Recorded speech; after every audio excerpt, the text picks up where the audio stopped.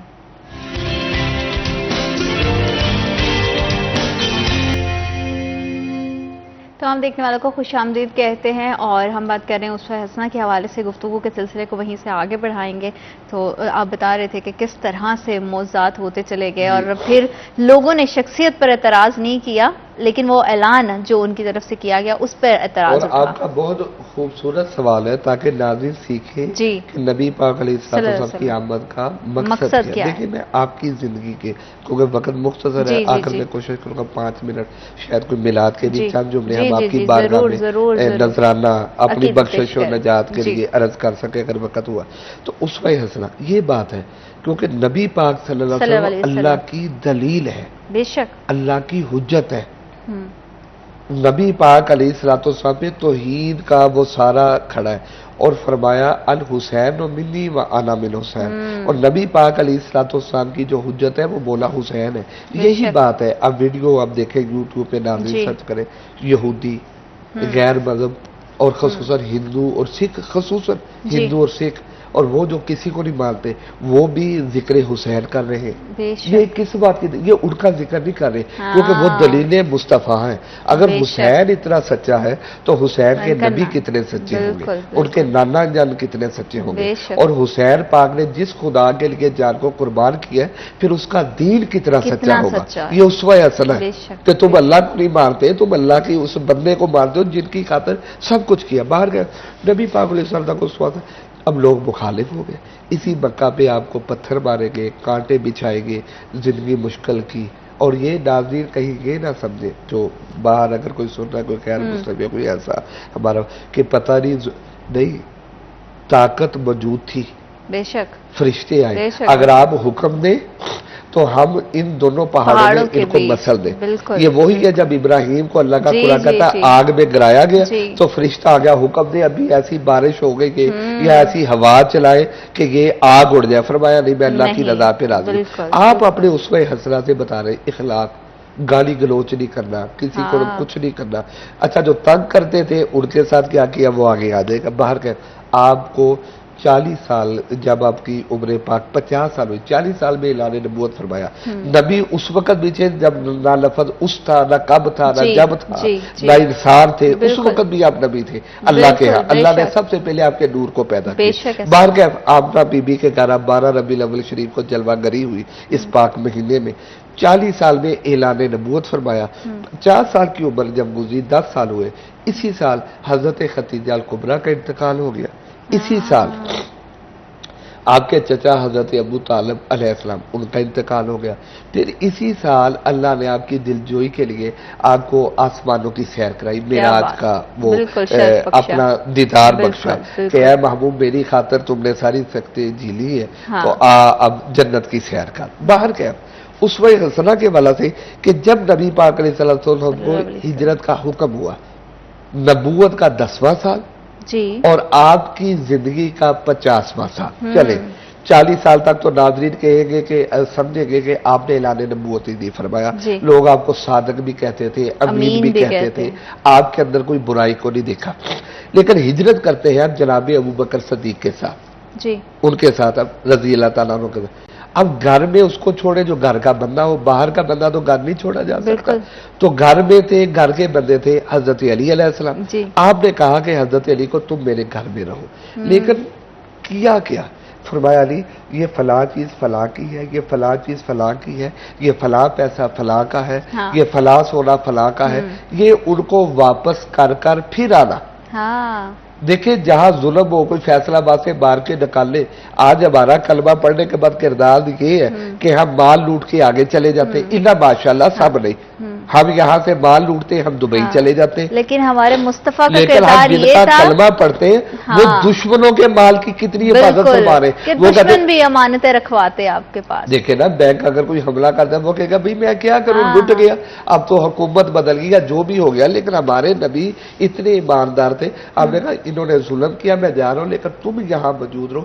یہ فلاں فلاں کی امانت ہے، یہ ان کو واپس کرنا. اب پتہ یہ لگا کہ 40 سال سے 50 سال تک 10 سال انہوں نے آپ کو نبی نہیں مانا، آپ کے رب کو نہیں مانا. چھپ کے آپ کو کہا قرآن سنتے رہے یہ باتیں. لیکن آپ کا جو اسوہ حسنہ ہے ایماندار آپ کو پھر بھی کہتے رہے. اپنی عمارتیں کسی اپنے کے پاس نہیں رکھواتے تھے کہ وہ بے ایمانی نہ کر لے. اب وہ کہتے تھے کہ جو بھی ہے لیکن ایماندار ہے، سچا بھی ہے اور امین بھی ہے. یہ کردار مصطفیٰ ہے، یہ اسوہ حسنہ. اچھا اسی اسوہ حسنہ کو اگر تھوڑا سا آگے لے کر چلے، کیونکہ آخری حصہ میلاد کی طرف اگر وہ لے کر چلے تو اس میں یہ ہوا کہ آپ اس مکے سے ہجرت کرتے ہیں، غار میں چھپتے ہیں، جو بھی ہوتا ہے ایک طویل واقعہ ہے، چلتے ہیں. پھر اللہ موقع دیتا ہے 63 سال کی جب اپنے پاک ہے آپ کی آخری ایام آتے تو فتح مکہ کرتے ہیں. اب مکہ کو فتح کرتے ہیں. یہ اب آپ کا وہ کردار ہے جو دنیا میں بم بلاسٹ کرتے، اسلام کے نام پر دہشت گردی کرتے ہیں. کسی دوسرے کو مسلمان بھائی کو برا کہتے ہیں. ہاں. یہ کون سا یہ تو دین ہے؟ درس دیا ہی یہ نہیں کون- ہمارے یہ نبی میرے نے. نبی نے تو امن کا درس دیا بے ہے، شک. پیار کا درس دیا ہے، محبت کا درس دیا بے ہے. شک. ہمیں پاک فوج سے، اپنی پولیس سے، اپنے محکموں سے، اپنے شہریوں سے مطلب کہ نبی پیار صلی اللہ کرنا علیہ وسلم کی چاہیے، زندگی محبت سے کرنا تو چاہیے. ہمیں یہ تو اتنا اپنے زیادہ- ہیں، بالکل، یہ تو بالکل. کلمہ کو میں یہاں ایک ٹچ نبی پاک کی سیرت پہ دے رہا ہوں. آپ جس مرضی سیاسی ہاں. پارٹی سے وابستہ ہے، میں ایک عالم دین ہونے کے ناطے آپ کو یہ کہ آپ اپنی پارٹیوں سے وابستہ رہیں لیکن دوسرے کی عزت کریں، دوسروں سے پیار کریں. وہ کلمہ گو، یہ آپ کا نظریہ ہے، اب جس کو لائک کرتے. میرے نبی صلی اللہ علیہ وسلم صلی جب اللہ مکہ علیہ میں واپس آتے تو اب انہی لوگوں نے آپ کو پتھر مار مار کے نکالا تھا، انہی لوگوں نے آپ کی عبادت کو، آپ جس کا چاہتے سر قلم کرتے لیکن آپ درس دیتے. ابو سفیان اس وقت بہت بڑا دشمن تھا، یہ وہی تھا جو احد میں آپ کے خلاف آیا، بدر میں خلاف آیا، اس کا خاندان خلاف آیا. لیکن میرے نبی نے فرمایا، اور وہ ڈرا گھر میں بیٹھا تھا کہ آج تو محمد مصطفیٰ پتہ نہیں کیا کرے. وہ لوگ جو تنگ کرتے تھے ڈرے بیٹھے تھے. فرمایا دیکھو آج میں یہ 1 لاکھ سے زیادہ لے کر آیا ہوں فوج، آج سب کو یہ مان ہے، آج سب کو معافی ہے، آج کسی سے بدلہ نہیں لیا جائے گا. یہ ہے میرے نبی پاک علیہ الصلوۃ والسلام کی زندگی، جس نبی کے ہم نعرے لگاتے ہیں، بردباری، درگزر کرنا، برداشت، صبر، شکر، ایمانداری، بہت ساری شکر، چیزیں. اس میں عزت ہے. اگر ہم نبی پاک علیہ یہ الصلوۃ وہ اتنی انگنت صفات ہیں نبی پاک صلی اللہ علیہ وسلم کی زندگی سے جو کہ انہوں نے عملی طور پر ہمارے لیے جو نمونے چھوڑے ہیں، اور ہمیں چاہیے کہ اس چیز کو فالو کریں تاکہ ہم اپنی زندگی کو بہتر بنائیں. اچھا، ایک بہت اہم سوال ہے کیونکہ وقت کم ہے تو میں چاہوں گی کہ زیادہ سے زیادہ پوچھے. جیسے کہ میں پہلے بھی عرض آپ سے کر رہی تھی، میں چاہوں گی کہ بہت سارے دیکھنے والوں کے ذہن میں بھی ہوگا کہ آپ صلی اللہ علیہ وسلم کی ولادت کے حوالے سے مختلف طرح کی تاریخیں ہمیں دیکھنے میں ملتی جس پہ اعتراضات بھی آتے ہیں. تو اس حوالے سے تھوڑا سا بتائیے گا. کچھ لوگوں کا اعتراض ہے کہ 12 ربیع الاول آپ کی پیدائش کا دن نہیں تھا، 8 ربیع الاول ہے، کچھ اور دن کو بھی حوالے سے تھا. تو آپ کا اس پہ کیا ہے؟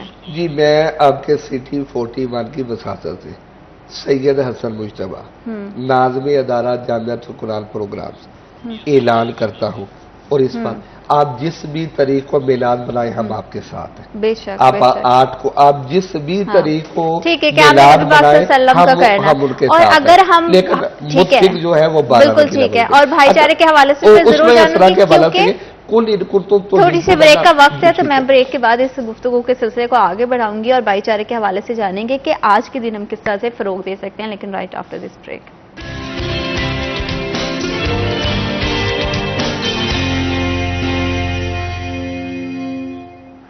تمام دیکھنے والوں کو پھر سے خوش آمدید کہتے ہیں. اور ربیع الاول کی خوبصورت سی گفتگو جاری ہے کہ کس طرح سے نبی پاک صلی اللہ علیہ وسلم کی زندگی سے ہمیں بہت ساری صفات ہیں اور ان کی اس سے بہت ساری سیکھ ملتی ہے کہ ہمیں دوسروں کے ساتھ محبت سے، بھائی چارے سے اور سب سے بڑھ کر شفقت کے ساتھ رہنا چاہیے. اخلاق بہت بلند ہونے چاہیے اور اخلاق کے حوالے سے بڑا زور دیا ہمارے دین نے. نبی پاک صلی اللہ علیہ وسلم کی زندگی سے ہمیں بہت ساری مثالیں بھی ملتی ہیں.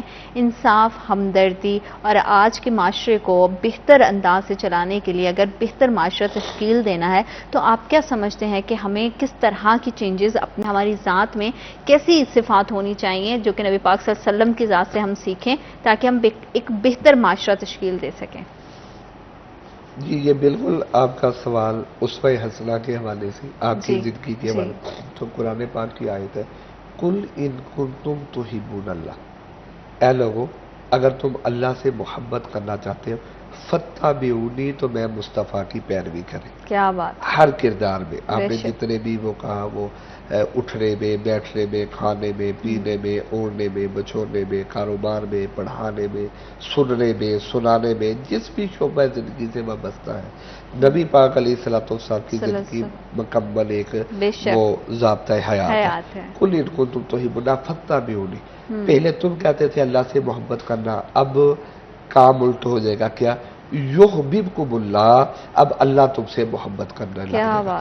آپ مرد ہیں، عورت ہے، بچے ہیں، بوڑھے ہیں، بزرگ ہیں، جو بھی ہے، آپ اللہ تعالیٰ کے نبی علیہ الصلوۃ والسلام کی وَأَطِیعُوا اللَّهَ وَأَطِیعُوا الرَّسُولَ. اور پھر نبی پاک علیہ الصلوۃ والسلام کی آمد کا مقصد کہ ہم جنتی بن جائیں، ہم اللہ تعالیٰ کو پالیں، ہم اللہ کا قرب حاصل کریں. تو قرآن کا بہت بڑا اعلان ہے، ان اللہ و ملائکتہ یصلون علی النبی،